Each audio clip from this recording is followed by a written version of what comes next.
In other news, Russian President Vladimir Putin offered to extend the last remaining nuclear control pact between Washington and Moscow, which is set to expire in February, by 1 year.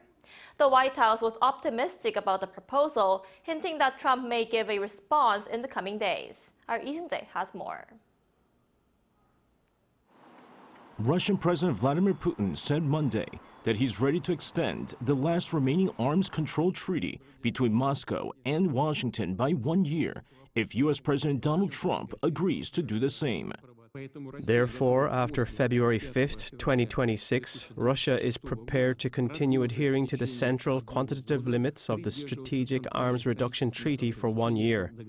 Going forward, based on an analysis of the situation, we will make a decision on continuing to adhere to these voluntary self-limitations. We believe this measure will only be viable if the United States acts in a similar manner.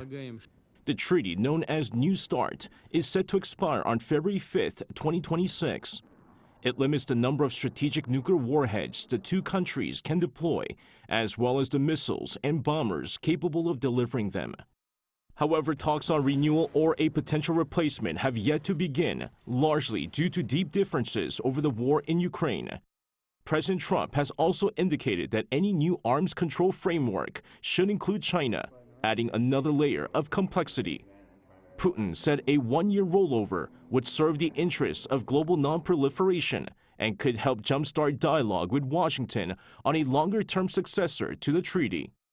Meanwhile, the White House responded cautiously, with spokesperson Caroline Leavitt on Monday, saying Russia's proposed extension sounds pretty good.